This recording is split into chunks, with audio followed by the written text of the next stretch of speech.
Dark Tales. All right. So we're going to be talking about the famous Phantom of the Opera story. Like, I know that, you guys have maybe seen movies or plays, but we're going to take a deeper look into the story itself. All right. So let's get into it, right?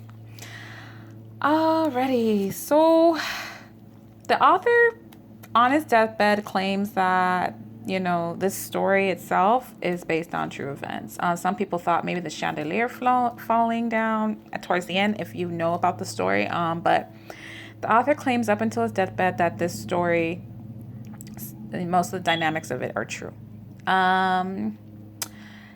It was written by Gaston Leroux, and the first movie of Phantom of the Opera came out back in 1925.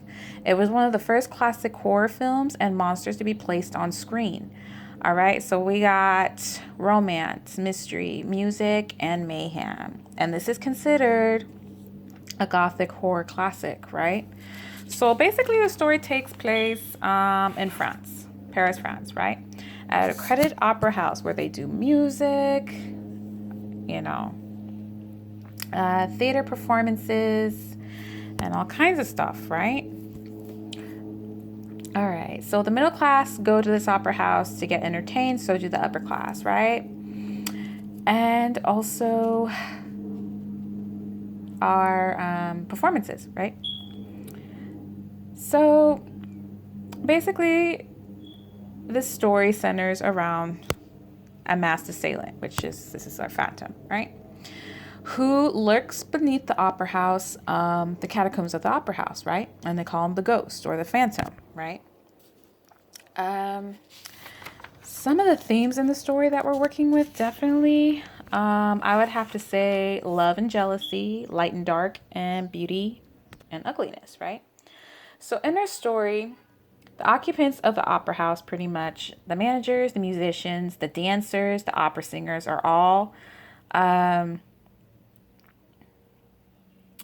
basically haunted and bothered by a ghost that they believe was a ghost at the time, right? Strange things happened all the time, right? And they had no control over these events that would take place in the opera house. The lead singer, Carlotta, she was like a star. She was the main attraction, which the Phantom just didn't like her, right? Did not like her attitude, her vein. He didn't like her voice. And pretty much tried to sabotage her to get her out of the way, right? So mysteriously, she falls sick, right? The lead singer. So the managers placed Christine Daae, which was like an understudy, somebody who was studying or learning opera, right? So her showcase, when they put her on stage instead of Carlotta, she has major success. She becomes famous, right, from this. This also brings back into her life a childhood friend, right, named Raul. So because of this performance, I guess he was there, right? So he goes down after her performance to meet her, and he goes to her, her room. When he knocks on the door, he hears like a male voice in the room, right? So she comes out of there, and he's pretty much like, oh, like, who are you talking to? Like, I heard a voice, and your performance was great, by the way. And she's like, thank you, yada, yada, yada. She's like, oh, I've been taking lessons from this music teacher, right? So he's kind of puzzled by it, but, he doesn't go too much into it, right? And, Christine believed that she was getting, that this person had her best interest, that her father said that he was going to send her some type of angel of music. So she thought that she was just going along with her dead father's wishes, pretty much. And she trusted this masked phantom, right? This masked person who didn't really show himself, right? So time goes on. She allows this person into her life, right? So soon after, things start getting more intense. Bodies end up, showing up all over the place. Strange things are continue to happening, right? So one day, Christine decides she's going to go visit her father, right, at the gravesite, which is near the opera house, right? So I guess Raul tags along, and then when they show up at the cemetery, there's a person that's playing the violin, right? So naturally, Raul, confronts the man. Like, who are you? Yada, yada, yada. What are you doing playing, a violin in the middle of a cemetery, So anyways, their confrontation ends up in a fight. you know, naturally. So anyways, they have like a fight between each other. The fight ends.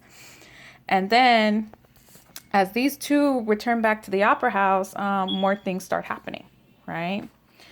So I guess one last performance, the managers, I guess, were getting these letters, right? These threats, these letters saying that, oh, if you don't put Christine instead of Carlotta, a lot of bad stuff is going to happen. And that's exactly what happened, right? So they were getting these threats, right, from somebody unknown. And then one performance, all of a sudden, the chandelier falls on the guests, right? So, I guess after the chandelier falls, the Phantom is literally behind the scenes doing all this, right? Somebody who's wearing a mask, right? So then he starts seeing that these two, childhood friend and then his student, are pretty much somebody he's been taking under his wing for a while. They're getting close together, right? So he tries pretty much kidnapping her, right? Tries to kidnap her and pretty much holds her hostage down under the catacombs of the Opera House, right? So to make her his bride, pretty much. So he felt like he had ownership of her. He felt like, he felt like he had that ownership because I guess he was teaching her or something to that nature, right? There was like some kind of like need to keep her close to him, right? So he takes her down there and pretty much Raul musters up the strength to go rescue her, right? So he heads down into the dark underworld of under the Opera House, which nobody really goes, and then he pretty much finds her, right? And then the Phantom, or, his true name is Eric, is surprised that, this person came all the way down just to rescue her, right? So anyways, they all have it out. It's like mad drama towards the end. And then out of nowhere, he lets her go, right? Because I guess he realized, the reason why he's wearing a mask is because he's deformed, right? So he kind of realized maybe he couldn't give her a life or something to that nature. And then mind you, these two are literally 14 years apart or they're 20 years apart. So anyways, he kind of just gave up the fight last minute and kind of hands her over to Raul, right? So this story to me is dark. It has a lot of dark undertones to it. And also, I think it's really underestimated as far as like the horror genre is concerned. What I mean is like being underestimated for more of a musical and not a scary story. Even though music is involved, the theater is involved, the performance is involved, but I really do feel that this story is literally, can be, scary. You know what I'm saying?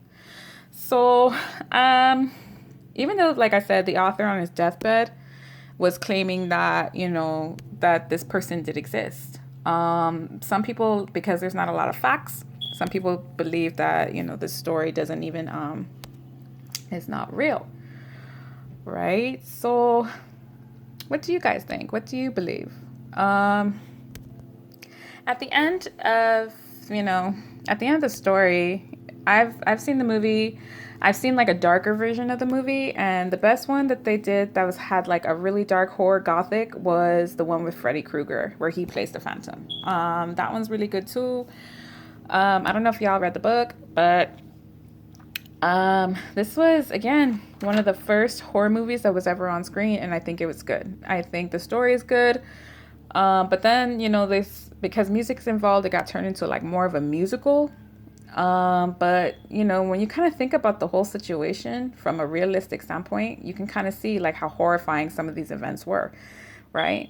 From somebody running around sabotaging things with a mask who has a deformed figure, and that's why he was wearing a mask, who had like these, was really smart, was like a mastermind, new music, new theater, right? You see like these puppets. That kind of reminds me of the Phantom and his makeup. Like he just knew about manipulation, music, playing people for a fool or making them do things that he wanted. It's like that dark undertone. And I think that, I really think that Under the Opera House kind of represented the underworld, because it was so dark and mysterious.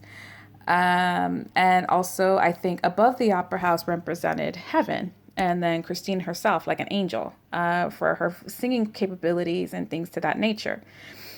And then someone comes in, like the knight in shining armor, in the middle of the story, and saves her. Whereas like this other person was trying, this other person had its own agenda. But yes, according to the author, he said that, the aspects of it were a true story, even on his deathbed. But I don't know. What do you guys think? Tell me what y'all think, all right? Until next time, I'll see you guys later. Bye.